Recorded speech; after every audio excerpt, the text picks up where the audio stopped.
भारत की 16वीं जनगणना होगी पूरी तरह डिजिटल। पहली बार पूरी तरह हाईटेक तरीके से होगी जनगणना। 33 सवालों की जानकारी डिजिटल पोर्टल पर दर्ज की जाएगी। सरकार आगामी जनगणना को आधुनिक तकनीक के साथ आयोजित करने की तैयारी में है। ये देश की 16वीं जनगणना होगी जिसे पहली बार बड़े स्तर पर डिजिटल तरीके से किया जाएगा। जनगणना के पहले चरण में मकानों की गिनती की जाएगी। इस दौरान मकानों की लोकेशन डिजिटल मैप पर दर्ज की जाएगी ताकि कोई भी घर छूटे नहीं और किसी मकान की दोबारा गिनती न हो सके। मकानों की गिनती में जियो रेफरेंसिंग तकनीक का इस्तेमाल किया जाएगा। पहले चरण में हाउसिंग लिस्टिंग होगी, यानी सिर्फ मकानों की जानकारी दर्ज की जाएगी। इसके बाद दूसरे चरण में जनसंख्या की गिनती की जाएगी, जिसमें लोगों से जुड़ी सामाजिक और आर्थिक जानकारी एकत्र की जाएगी। इस बार जनगणना में जाति से जुड़ा डेटा भी एकत्र किए जाने पर विचार किया जा रहा है। सरकार ने जनगणना के आंकड़ों की सुरक्षा को ध्यान में रखते हुए इसे अति संवेदनशील सूचना की श्रेणी में रखा है। जनगणना का डेटा पूरी तरह गोपनीय रहेगा। ये आरटीआई के दायरे से बाहर होगा। किसी भी सरकारी योजना या कोर्ट में इसे सीधे सबूत के रूप में इस्तेमाल नहीं किया जा सकेगा। डेटा की सुरक्षा नेशनल क्रिटिकल इंफॉर्मेशन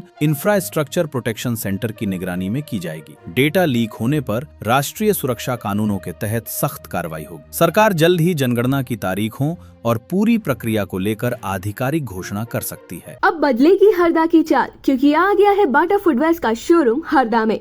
अब चलो स्टाइल में। पता ground floor GP mall, bus stand road, Harda. Bairagarh पटाखा फैक्ट्री विस्फोट के बाद घटना स्थल पर मौजूद मलबे की नीलामी 2 अप्रैल को ग्राम बैरागढ़ में स्थित पटाखा फैक्ट्री में हुए विस्फोट के बाद घटना स्थल पर मौजूद मलबे की नीलामी 2 अप्रैल को होगी। तहसीलदार हरदा ने बताया कि ये नीलामी प्रातः 11 बजे की जाएगी। इच्छुक व्यक्ति 2 अप्रैल को प्रातः 11 बजे तहसील कार्यालय हरदा में उपस्थित होकर नीलामी में भाग ले सकते हैं। उन्होंने बताया कि नीलामी की राशि का 10% नगद राशि जमा कराना अनिवार्य रहेगा। अंतिम बोली की राशि का 25% बोली समाप्त होने के तत्काल बाद जमा कराना होगा। साथ ही अंतिम बोली की राशि 15 दिवस में अनिवार्य रूप से जमा कराना होगी। अब बदलेगी हरदा की चाल, क्योंकि आ गया है बाटा फुटवेयर्स का शोरूम हरदा में। अब चलो स्टाइल में। पता ground floor GP mall, bus stand road, Harda.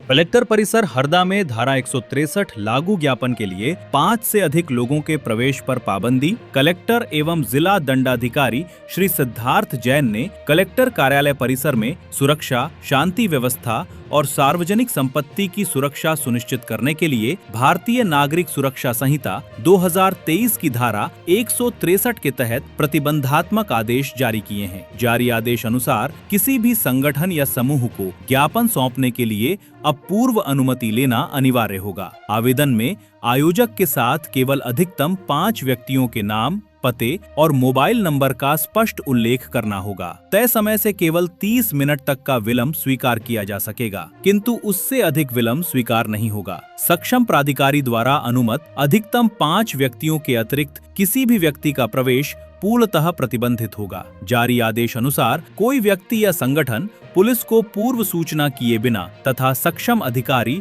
अनुविभागीय दंडाधिकारी की पूर्व अनुमति के बिना कोई सभा, जुलूस या वाहन रैली का आयोजन नहीं करेगा। कोई भी व्यक्ति या संगठन या समूह कार्यालय कलेक्टर परिसर में लाठी, डंडा, पत्थर या किसी प्रकार का घातक अथवा ज्वलनशील पदार्थ या अन्य शस्त्रों का संग्रह नहीं कर सकेगा। कोई व्यक्ति बारूद या पटाखों, पेट्रोल, ज्वलनशील पदार्थों को लेकर कलेक्टर परिसर में प्रवेश नहीं करेगा। जारी आदेश अनुसार कार्यालय कलेक्टर अंतर्गत संपूर्ण परिसर में व्यावसायिक वाहनों के आवागमन पर पूर्णतः प्रतिबंध रहेगा। आदेश का उल्लंघन भारतीय न्याय संहिता की धारा 223 के तहत दंडनीय अपराध की श्रेणी में आएगा। अब बदलेगी हरदा की चाल, क्योंकि आ गया है बाटा फुटवेयर्स का शोरूम हरदा में।